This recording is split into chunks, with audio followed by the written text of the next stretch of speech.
The legendary Toyota Land Cruiser is back. Well, sort of. It's smaller, rocking a 4-cylinder engine, and has a controversial new identity that has completely split the internet. Fans of the old V8 are calling it a betrayal, a pale shadow of its rugged, go-anywhere roots. Now, we're cutting through the online noise to explain the 7 most polarizing changes that will either make or break the Land Cruiser's legendary comeback. Change 1. The incredible shrinking Land Cruiser. The first thing that hits you is the size. This new Land Cruiser FJ is compact. It's significantly shorter and narrower than the hulking 200 series that last graced American shores, yet it's actually a bit longer than a current Toyota RAV4. So while it's not tiny, it's a far cry from the massive presence the Land Cruiser name has come to represent for many. The debate is raging. Purists see it as a welcome return to the Land Cruiser's nimble origins, a vehicle built for tight trails, not sprawling suburban parking lots. But a lot of fans, especially in North America, feel the Land Cruiser name should mean size, presence, and a commanding view of the road. To them, downsizing feels like a downgrade. So what's Toyota's play? They're repositioning the nameplate. This isn't meant to be a successor to the luxurious, full-size Land Cruiser. Instead, it's built on the tough-as-nails IMV platform, the same one used by the global Hilux pickup, emphasizing rugged simplicity. It seems designed to carve its own niche, more robust than a unibody crossover like the Ford Bronco Sport, but perhaps more accessible than a dedicated microcrawler like the Suzuki Jimny. The goal is maneuverability and a lower barrier to entry for the Land Cruiser family. Change 2. The face-off, retro versus. Modern Toyota apparently couldn't decide on a face, so they gave us 2. One trim gets classic, round LED headlights, a direct nod to the iconic FJ40. The other sports aggressive rectangular headlights, linking it visually to the new Tundra and Sequoia. This has split fans right down the middle. The retro crowd loves the nostalgia, arguing it's crucial for a vehicle that trades on its heritage. On the other side, modernists say the classic look is overdone, and that the new design language is sharp and forward-thinking. Change 3. The foundation, old school body-on-frame. In an age where comfortable car-like unibody SUVs are the norm, the Land Cruiser FJ is doubling down on a traditional, tough-as-nails ladder frame chassis. This is the kind of construction you find on serious off-road trucks.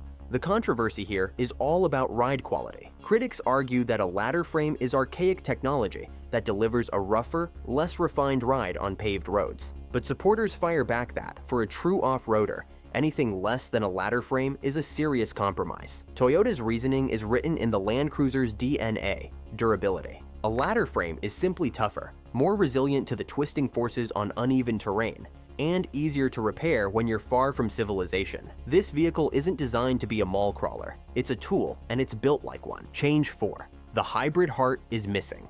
This is a big one. While its bigger brother, the Land Cruiser 250, gets a powerful hybrid system, this Land Cruiser FJ is launching with a single, gasoline-only engine, a 2.7-liter naturally aspirated 4-cylinder. It puts out 163 PS, which is about 161 horsepower, and 181 pound-feet of torque. The reaction was immediate. In an electrified world, and from the company that pioneered hybrids, a non-hybrid, low-power engine feels like a huge step backward. Fans expected more power, more torque, and almost definitely a hybrid option. The explanation comes down to 2 words: cost and simplicity. This 2.7-liter engine is a global workhorse that has proven itself for decades in vehicles like the Hilux. It's famously reliable, cheap to produce, and easy to service anywhere in the world. Change 5. The part-time problem. Going with that old-school engine is an old-school drivetrain, a part-time 4-wheel drive system. Unlike a modern full-time system that's always active, this one requires the driver to manually shift into 4-wheel drive. This again splits the room between modern convenience and traditional capability. Many argue that today's full-time 4-wheel drive or advanced all-wheel drive systems are just more convenient and safer for everyday driving in mixed conditions. But purists love the direct control and mechanical simplicity of a part-time system with a true low-range transfer case. Again, the explanation is all about purpose. A part-time 4-wheel drive system is mechanically simpler and more robust for dedicated off-roading.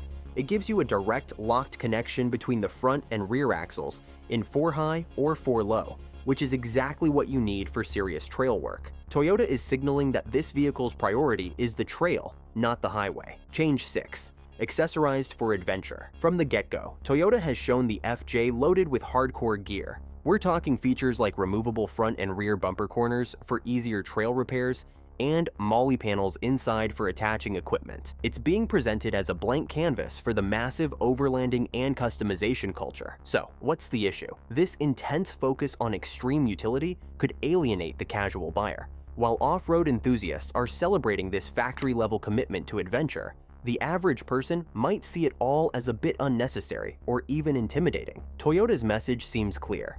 They are leaning hard into the culture of customization. Features like removable bumper sections aren't just for looks. They're designed to make trail damage less expensive to fix. It's a signal that this vehicle is for people who actually do things with their SUVs, not just for people who want to look like they do. Change 7. You probably can't buy it. And now for the change that hurts the most for many. You probably can't buy it. The 2026 Land Cruiser FJ is confirmed for a mid-2026 launch in Japan, with other global markets expected to follow. However, a release in North America or Australia has not been confirmed, and many insiders believe it's just not going to happen. The frustration is huge, especially from American fans who have been begging Toyota for a smaller, more affordable off-roader. To see it finally revealed, only to be told it's likely forbidden fruit, has sparked a major outcry. The most likely explanation comes down to emissions and market strategy. That trusty 2.7-liter engine might struggle to meet stricter emission standards in markets like the US and Europe. So where does that leave the Land Cruiser's comeback? The 2026 Land Cruiser FJ is not the V8-powered giant many expected. It's smaller, less powerful, and unapologetically built for function over flash. These 7 changes show a deliberate strategy. Toyota has sacrificed size and power to create a simple, durable, and globally accessible off-roader that goes back to the nameplate's core principles from over 70 years ago. If you enjoyed, make sure to like this video and subscribe for more content that cuts through the noise. We'll see you on the next one.